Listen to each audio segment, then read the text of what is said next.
बहनों और भाइयों, कहने की आवश्यकता नहीं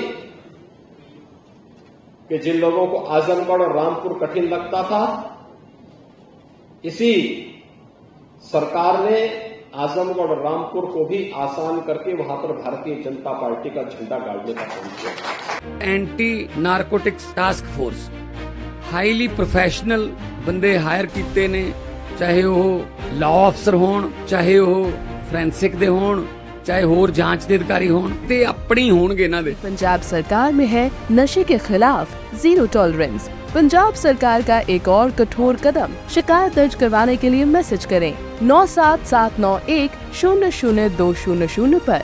नशे के खिलाफ हमारा साथ दें।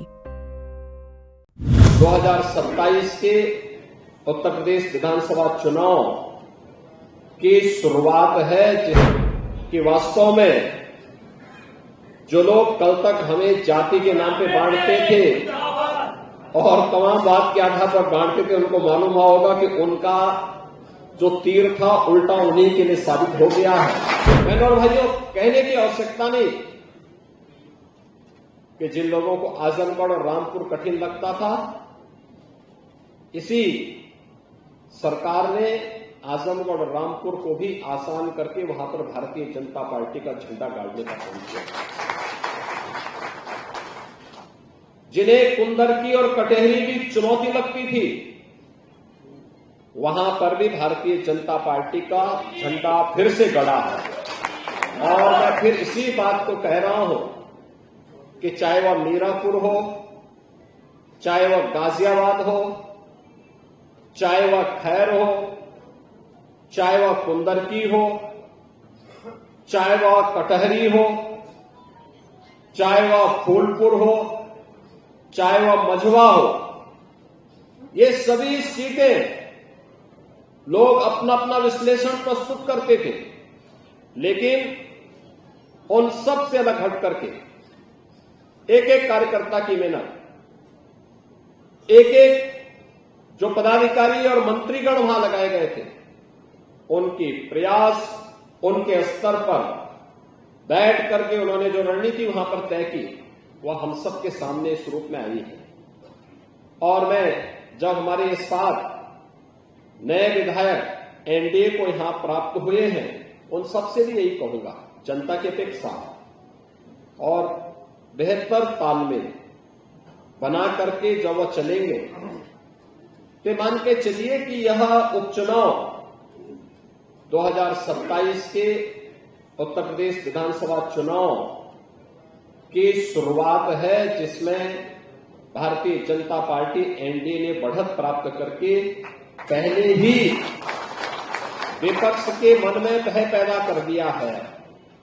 अब वो सफाई देते रहेंगे, उनको सफाई देते रहना है, आरोप प्रत्यारोप लगाते रहेंगे।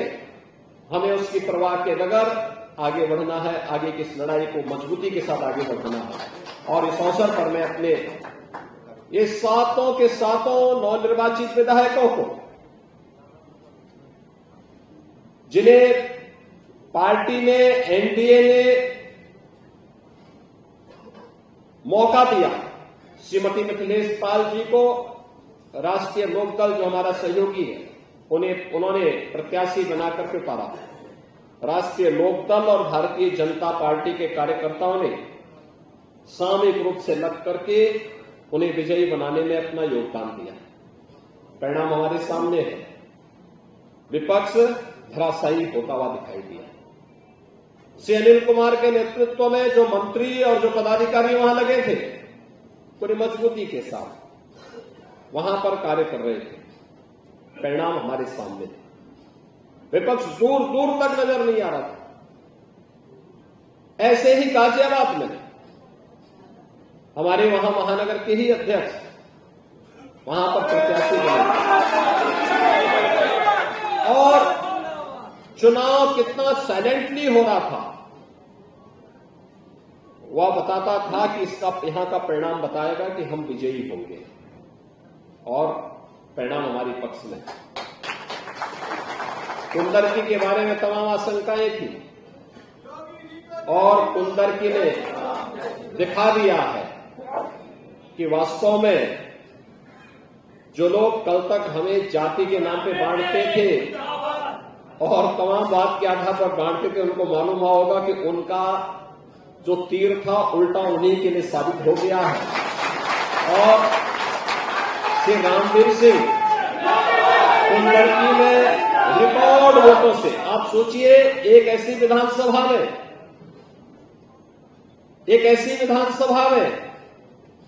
1,45,000 वोटों से विजयी होना, उन्हें रिकॉर्ड तोड़ दिया। उसमें श्री रामवीर सिंह जी को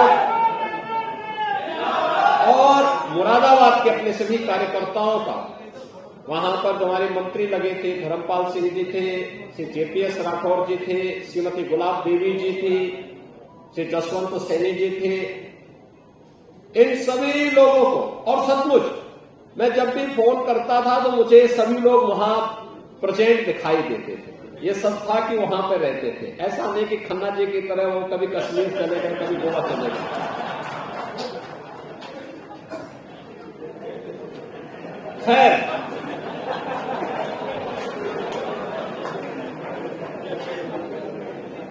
खैर में भी देखिए, खैर की सबसे बड़ी स्थिति ये थी, खैर में हमारे जो विधायक थे वह सांसद बने। खैर में पार्टी ने वहां पर नया प्रत्याशी दिया और वह हमारे पुराने कार्यकर्ता श्री राजवीर सिंह दिलेर के सुपुत्र हैं। राजवीर सिंह दिलेर लोकसभा चुनाव के दौरान अचानक उनकी तबियत खराब हुई थी, वे दिवंगत हुए। और मुझे लगता है यही पार्टी होती है। पार्टी का हाथ ऐसे ही कार्यकर्ताओं के ऊपर और कार्यकर्ता परिवार के ऊपर रहता है। आज हमारा एक पुराना कार्यकर्ता नहीं, लेकिन पार्टी इस परिवार के साथ खड़ी है। खैर में श्री सुरेंद्र दिलेर वाजपेयी को, वाल्मीकि को वहां पर प्रत्याशी बना करके और फिर कार्यकर्ताओं ने लग करके वहां पर प्रदेश सरकार के मंत्री चौधरी लक्ष्मी नारायण जी को, श्री संदीप सिंह जी को, पार्टी के हमारे पदाधिकारी, विधायकगण ने सब लग करके वहां पर उन्हें विजयी बनाने में योगदान दिए और भारी बहुमत से, रिकॉर्ड वोटों से वहां से वे आज विजयी बनकर के हम सब के बीच में हैं। स्वाभाविक रूप से उनके परिवार के लोगों को भी इस चीज का एहसास हुआ होगा कि पार्टी एक बड़ा परिवार है और साथ साथ उनके पिता को, दिवंगत पिता की आत्मा को भी शांति मिली होगी। यह एक वहां पर हम लोगों को देखने को मिला। कटहरी, अब धर्मराज निषाद भी आपके बीच में। हमसे जुड़े रहने के लिए हमारे YouTube चैनल को सब्सक्राइब करें और नई वीडियो की नोटिफिकेशन के लिए बेल आइकॉन को दबाएं। अगर आप ये वीडियो Facebook पर देख रहे हैं तो लाइक जरूर करें और ज्यादा से ज्यादा शेयर करें। धन्यवाद।